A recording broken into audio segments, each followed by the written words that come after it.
안녕하십니까. 한시 작법, 한시를 쉽게 쓰는 법에 대한 강의입니다. 이 프로는 이미 2022년 7월 30일부터 10회에 걸쳐서 연재를 했던 바 많은 구독자들로부터 호응을 받았었습니다. 그러나 평측 등 약간의 오류들이 발견되어서 이를 수정해서 다시 송치를 하게 되니 많은 성원을 보내주시기 부탁드립니다. 아울러서 이 과정을 마치고 계속 공부하실 분은 중국 과정인 한시 습작 프로를 2023년 12월 5일부터 연재 중이오니 많은 구독 바랍니다. 안녕하십니까. 한시 작법 쉽게 짓는 법 시간인데 오늘 8번째 시간입니다. 오늘은 두 편의 한시 감상을 해보겠는데요. 7원 절구 감상을 먼저 하는데 유석이 지은 추사라는 제목의 시를 감상을 해보도록 하겠습니다. 먼저 유석이라는 시는 어떤 시인인가 살펴볼까요? 유석은 중당시대의 시인입니다. 자는 몽득이라고 하는데 그러니까 772년에 태어나서 842년에 졸한 사람입니다. 백거이하고 아주 친하게 지냈던 사람입니다. 백거이의 장년 이후에 서로 친교를 맺었는데 서로 시를 알아주고 격려하는 사이, 즉 소울메이트라고 할 수 있겠죠. 이 백거이는 젊은 날의 절친이었던 원진이 작고한 후에 이 유석을 만나서 유석과 함께 시를 읊조리고 술잔을 기울이면서 세월을 보냈는데 이 백거이가 늙음악의 3가지 소원을 노래한 시가 있어요. 거기에 보면은 첫째는 태평한 세월을 노래했고 그 다음에 건강한 신체, 그리고 마지막으로 유석과 자주 만나는 것이라고 했습니다. 상당히 친한 사이였겠죠. 젊은 날 정원연간의 정치 혁신운동에 유석이는 참여를 했다가 개혁이 실패로 끝나니까 23년간이나 무려 장강 이남으로 좌천이 되어가지고 오지로만 떠돌아다녔어요. 참 불우한 인생이 이 작품을 더욱 단련시켜서 백거이와 함께 유백으로, 유석 백거이 성을 따서 유백으로 병칭을 했던 것입니다. 자, 민가의 창작 기법을 세워가지고 애틋하고 순박한 감정을 자연스럽게 표현을 했고 깊은 맛과 깊은 뜻이 새겨져 있는 그러한 시로서 당시 사회의 부조리를 우회적으로 고발하는 우원시 또한 새로운 지평을 열었다고 평가를 받고 있습니다. 작품으로는 지방관으로 있으면서 농민의 생활 감정을 노래한 죽지사가 유명합니다. 시문집으로는 유몽득 문집 30권짜리 등이 있는데 백거이는 그의 시가 있는 곳에는 신의 가호가 있다고 말했던 것입니다. 자, 그러면은 시를 한번 살펴볼까요? 먼저 운자를 찾아보면은 운목이 쓸쓸할 소자 운목에 속하는데 료자가 있죠. 쓸쓸할 료자, 첫 구에 쓸쓸할 료자가 운자로 되어 있고 그 다음 승구에 아침 조자가 운자로 되어 있고 마지막 결구에 하늘 소자가 운자로 되어 있습니다. 추사, 가을의 생각 혹은 가을을 감상 이런 뜻이 되겠죠. 이 가을은 사색의 계절 아닙니까? 자, 문장을 보면은 자고 봉추 비정려요. 자, 자고 하면은 스스로 자자는 여기서는 스스로란 뜻이 아니고 무엇으로부터 이런 뜻이죠.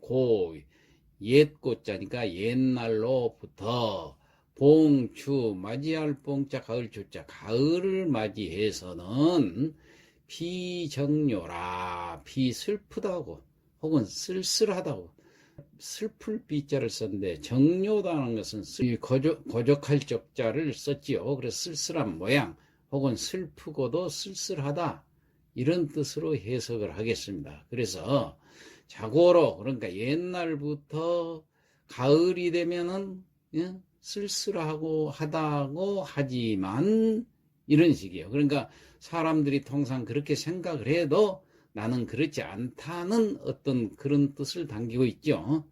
그 다음 두 번째 승구를 봅시다. 아은 추일 승춘조라. 자, 조라는 것은 맨 끝에 붙은 이 조는 이 운자입니다. 아침 조자. 그래서 여기서는 이 운자 때문에 아침 주자를 썼지 꼭 아침이란 말을 여기다 갖다 붙일 필요가 없어요. 그러니까 춘조 그러면 그냥 봄이라고 그래야지 봄 아침이다 뭐 이렇게 해석을 안 해도 됩니다. 그래서 봄날 뭐 이런 뜻으로 해석을 하면 되겠습니다. 나는 말한다. 자, 그러면 나의 생각은 이렇다. 나는 이렇다. 그런 뜻이에요. 추일, 가을, 날. 이것도 뭐 가을, 날이라고까지가 안 하고 그냥 가을이라고 해도 되겠죠. 가을이 봄보다 승은 이길 승자니까 이것은 우월하다, 더 좋다 그런 뜻입니다.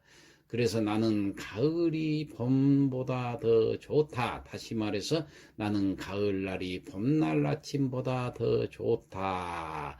그 말한다란 말은 할 필요가 없어요. 좋다. 이렇게 하면은 해석이 다 되는 겁니다. 그 다음에 전구를 볼까요? 천공이락 배운상이요. 천공 맑을 청자 여기는 빌공자는 하늘을 얘기하지요. 그러니까 맑은 하늘에 일학 한마리의 학이 배운상 배 무엇을 해치고 이건 배척할 배자면 해치고 자 구름 위상자 구름 위로 여기서는 위라는 뜻보다도 올라간다라는 동사로서 그러니까 구름을 헤치고 올라간다. 이 올라간다는 말은 날아간다 그런 뜻이에요. 그러니까 맑은 하늘에 한 마리 학이 구름을 헤치며 날아가니. 그 다음에 편인 시정 도벽공이라. 여기서는 편할 편자가 아니고 곧이라는 부사로 썼습니다. 이 편은 앞에 썼죠. 자, 이는 무엇을 끓인 자지요. 끌어들인다 그런 뜻이에요. 시정을 끌어들인다. 시정이라는 것은 시를 짓는 시인의 마음을 얘기하는 거죠. 시인의 마음을 끌어들인다. 도벽소라. 여기서는 도는 이르다 그 말이에요. 이르다 푸를 벽자 하늘 소자입니다. 이 소자가. 그래서 푸른 하늘에 이르다 그 말이에요. 그러니까 그게 무슨 말인가요? 내 마음이 내 시인의 마음을 끌고 가서 맑은 하늘에 바로 앞구에서 맑은 하늘에 한 마리 학이 구름을 헤치고 올라간다고 그랬죠. 그러니까 내 마음도 그 학을 따라서 푸른 하늘에 이른다고 말이에요. 푸른 하늘로 올라간다고 말이에요. 내 시정도 그 학을 따라서 학이 한 마리 구름을 헤치고 올라간다고 그랬죠. 학을 따라서 푸른 하늘에 이르네. 이거 전체적으로 말하면 그 옛날부터 가을은 슬프고 쓸쓸하다지만은 나는 봄보다도 가을이 더 좋단다. 학이 구름을 헤치고 날아가는데 그 학을 따라서 내 시정도 하늘 높이 날아가네. 이제 이런 뜻이 돼요. 참 가을날의 시인의 느낌을 잘 표현한 시지요. 예, 그 다음에 이번에는 마찬가지로 칠은 절구 한 수를 더 보겠습니다. 대동강 정지상, 정지상 시인의 작품입니다. 이 정지상은 고려때 사람이죠. 자, 한번 작자를 살펴볼까요? 고려 인종 때의 서경, 그러니까 평양 출신이라고 그랬습니다. 문신이고 시인이라고 그랬어요. 자, 불교와 도학을 사상적 기반으로 지니면서 풍수 도참설에도 아주 관심이 많았던 시인입니다. 최치현, 신라, 최치현 이후에 고려 전기 그 한시 문학을 아주 주도했던 시인으로서 평가를 받고 있습니다. 1127년 고려 인종 5년에 척중경이가 그 행패가 심했죠. 이 척중경을 탄핵하는 상소를 올렸는데 그걸 인종이 받아들여 가지고 척중경을 유배시키는데 아주 결정적인 역할을 했습니다.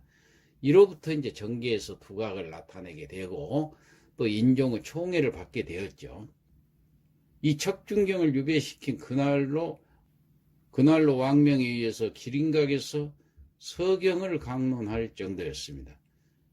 1130년에는 선왕의 그 버시자 총신이었던 곽여라는 사람이 죽으니까 왕명에 의해서 제문과 동산제기를 짓기도 했습니다. 시에서 뛰어났기 때문에. 자, 이 또 문에서도 명성을 떨쳐서 시뿐 아니라 당대 김부식하고 쌍벽을 이뤘습니다. 삼국사기를 지은 김부식 있죠. 그런데 칭제 건원을 하자는 논의와 또 서경 천도를 하자는 주장이 강하게 일어났을 때 이 정지상은 묘청과 함께 서경 천도설을 주장을 했어요. 서경 사람이기 때문에 당연하죠. 그러니까 중앙문벌귀족의 중심 세력이었던 김부식하고 강하게 서로 맞서게 된 거예요. 그러니까 김부식은 이를 아주 강력히 반대해서 두 사람은 정치적으로 서로 대립을 했던 것입니다. 결국은 이 묘청 안에 연좌가 되어가지고 정지상에는 아깝게 죽임을 당했던 것입니다. 그러나 계속 격찬의 대상이 되었던 것은 시인으로서의 재능이 너무 탁월했기 때문에 지금까지도 정지상의 시는 유명합니다. 그 중에서도 가장 대표적인 시가 바로 대동강이라는 시인데 이 시를 다른 제목으로 송우인, 다시 말해 보낼 송자 우인, 친구를 보내면서라는 이런 제목을 또 쓰기도 해요. 자, 한번 살펴볼까요? 먼저 이 대동강이라는 시의 운자를 살펴보면은 노래가자 운목에 속하는 자, 첫 구에 마늘따자 운자를 썼고 그 다음 승구에 노래가자 운자를 썼고 그 다음 마지막 결구에 물결파자 운자를 썼습니다. 우헐장제 초색다요. 우헐 비우자 헐은 쉴 헐자 그칠 헐자입니다. 그러니까 비가 그치고 장제 긴 장자 이 제는 둑이죠. 둑제자.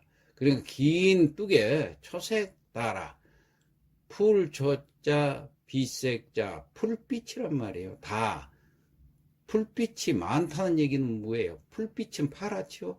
그러니까 파란 것이 더욱 파랗다고 말이에요. 왜? 비가 개이고 나서 풀빛은 더욱 파랗게 보이죠.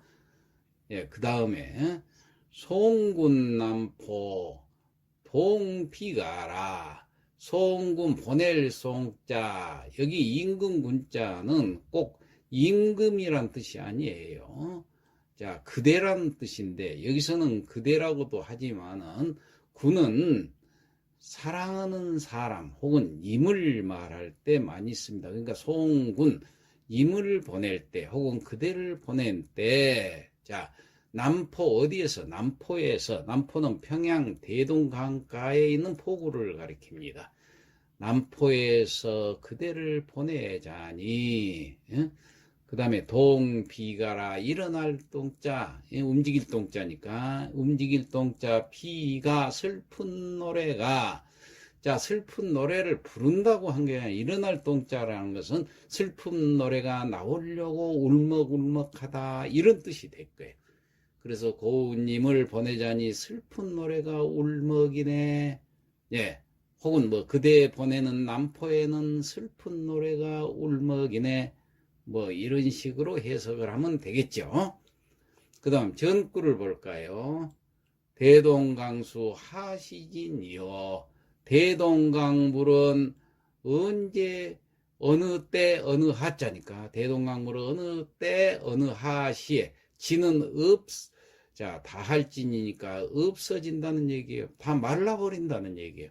대동강물이 마를 때가 있을까요? 예. 그런데 이건 시적인 표현으로서는 충분히 그렇게 쓸 수가 있습니다. 대동강물은 언제 다 마르련고. 예. 왜 그럴까요? 그 다음을 보면 돼요. 별루연년 첨록파라. 참 대단한 문장입니다. 별루 이별별자 눈물루자 이별의 눈물로 연년 해마다 연 하나는 해자지만 두 개 없지만 해마다 예. 연년이 해마다 첨록파라. 첨은 더할 첨자지요. 더해진다 그 말이에요. 뭐가? 풀을 녹자 파는 물결 파자. 푸른 물결이 더해지네. 그러니까 여기서 물결이라는 것은 강물이라는 뜻이에요. 그러니까 푸른 강물만 더해지네. 눈물 몇 방울 떨쳤다고 해서 푸른 강물이 더해질까요? 좀 과장법을 사용한 거죠. 그렇지만은 얼마나 눈물을 많이 쏟았으면은 얼마나 슬픔이 지극했으면은 강물이 불어날 정도였구나. 그러니까 그 바로 앞구에서 대동강물은 언제 다 마르내는고 마를 날이 있을 수가 없어요. 늘 눈물을 떨어뜨리니까. 조금 과장되긴 했지만 이런 참 멋있는 표현이죠. 이 이별의 슬픔을 이렇게 해서 표현을 했던 것입니다. 예, 이건 그러니까 대동강을 건너서 중국을 그때 갔었어요. 예. 고려 때는. 그래서 대동강이 거의 국경이나 다름없죠. 지금 압록강이지만 그 당시 고려 시대는. 그렇기 때문에 대동강만 건너면 중국입니다.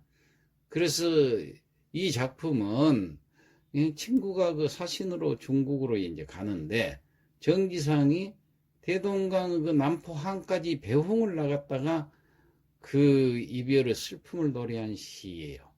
그러니까 중국을 가는 길이 좀 멀긴 하지만 뭐 죽으러 가는 것도 아니고 정치적으로 망명해서 아주 못 돌아올 길을 가는 것도 아닌데 그 친구를 아끼는 마음, 친구를 이별하는 그 안타까운 마음을 좀 과장되게 표현을 했지만은 참으로 이별다운 이별시를 우리는 한편 보게 된다 이렇게 생각하면 되겠습니다. 그래서 오늘 여기까지 해서 감상을 마치겠는데 여기서 사실은 감상을 하려면 우선 대꾸라든가 평측을 찾아봐야 돼요. 평측은 여러분들께서 직접 찾아보시고 대꾸도 잘 되어 있는가 하는 것도 비교를 해 보시면 시를 감상하고 분석하는데 큰 도움이 될 것으로 생각합니다. 이상 마치겠습니다.